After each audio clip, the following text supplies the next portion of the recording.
Oke, selamat malam semuanya. Balik lagi di Sinema Tengah Malam, masih bareng gue Bimo, teman ngobrolin film tiap malam, monolog. Dan ini benar-benar kayak wah sepi banget ya, karena gue lagi di kamar sendiri, lagi pada belum nonton untuk ngebahas film How to Make a Million Before Grandma Dies. Salah satu film yang gokil banget, film yang wow, gue keluar dari bioskop bener-bener berlinang air mata, puas, nangis, gila. Di kiri kanan gue penonton juga pernah nangis. Gue gak bohong, ini bukan lebay, tapi memang menurut gue jadi salah satu film yang punya makna sangat mendalam banget. Film yang sederhana, ini loh definisi film sederhana, punya cerita yang gak neko-neko, tapi lu bisa menyentuh hati penonton dengan emosinya, dengan maknanya, dengan wah gila sih. Mungkin kalau lu gak di kondisi tersebut juga lu masih bisa tetap sedih gitu, karena as a movie ini emang film yang bagus, yang menyampaikan emosinya dengan baik, punya karakternya juga bagus gitu. Cerita tentang apa sih? Cerita sebenarnya simpel gitu ya. Ya, seorang nenek gitu yang tua banget gitu, yang dimana dia punya anak gitu, dan anaknya juga, setiap anak ternyata beda-beda juga gitu. Ada yang manut-manut aja, ada yang punya banyak utang gitu, ada yang kaya banget tapi dikontrol sama istrinya gitu.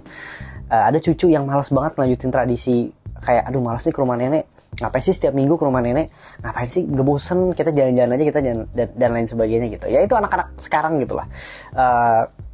Nggak semua, tapi mungkin ada perasaan seperti itu. Dan padahal waktu yang singkat tersebut untuk lo bertemu dengan nenek, setiap minggu dia nungguin lo, itu berarti banget bro. Gila, gue nggak expect film ini bisa menelanjangi semua emosi tersebut dan menampar penonton untuk sadar gitu loh, kayak orang di sekitar lo tuh butuh waktu lo, walaupun mungkin cuma 30 menit, sejam, 2 jam, yang gila, gue nonton film ini benar-benar kayak bagus banget gitu ya. Bagusnya juga karena terlepas dari ceritanya, makna yang di-deliver juga bagus, konfliknya juga yang sederhana tapi bisa relate, tapi karakternya, semua karakternya itu hidup, relation between karakternya gitu, aduh, antara cucu dan nenek, anak dan nenek gitu ya, anak dan ibu maksudnya. Terus abis itu saudara, antar saudara yang mungkin ada selek dan lain sebagainya gitu ya. Sosok point of view dari ibu menantu gitu ya, ada dari cucu, wah gila, ini banyak banget gitu. Dan lu dikasih point of view nenek yang udah tua banget, butuh lu semua sebenarnya.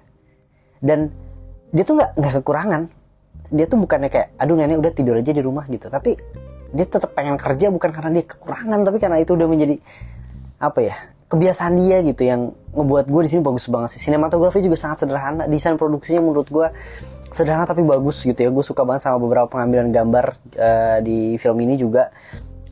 Tentu dengan desain produksinya ya, kamarnya yang dibuat bukan orang kaya, neneknya yang hidup di rumah nenek, layaknya rumah nenek yang mungkin berantakan dan lain sebagainya gitu. Terus vibes-nya, tone-nya, filmnya, scoring musiknya, wow gila, perpaduannya gila banget dah. Gila, gue bener-bener yang kayak perfect menurut gue. Salah satu film drama yang gila sih. Kalau lu melewatkan ini sayang banget di bioskop, karena gue juga bener-bener kayak ketika gue nonton, gue nggak expect, gue pikir kayak udah sedih, kayak gimana sih sedih gitu. Tapi ya as a movie ini salah satu film yang solid banget, karakter, cerita gitu ya, penutup endingnya, perubahan karakternya, aduh perubahan karakternya juga luar biasa dari si cucunya ini, si M.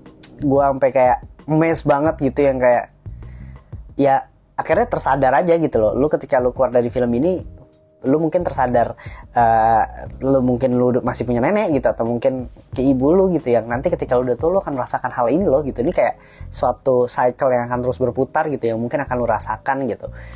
Dan bener-bener makna kehidupannya banyak banget di film ini. Jadi sayang banget kalau lu emang gak nonton film ini. Ini review cukup singkat, tapi ya emang kayak gini filmnya bagus. Gue bukan yang muji-muji doang.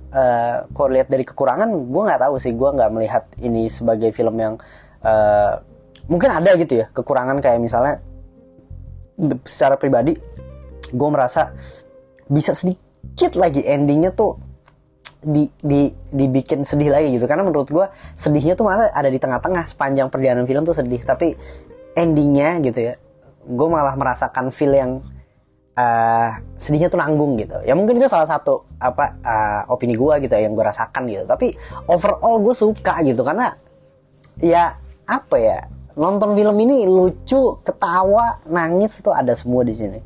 Jadi buat lo yang pengen nonton How to Make a Million Before Grandma Die, wajib banget di bioskop ya. Ajak orang terdekat lo, orang tersayang lo, keluarga lo, atau siapapun lo ajak tonton. Dan skor dari gue 55. Buat kalian yang udah nonton gimana? Setuju apa enggak sama review gue? Dan buat kalian yang belum nonton, silahkan nonton di bioskop. Jangan lupa like, subscribe sama konten ini kalau kalian suka. Dan sampai ketemu di episode berikutnya. Bye, selamat malam.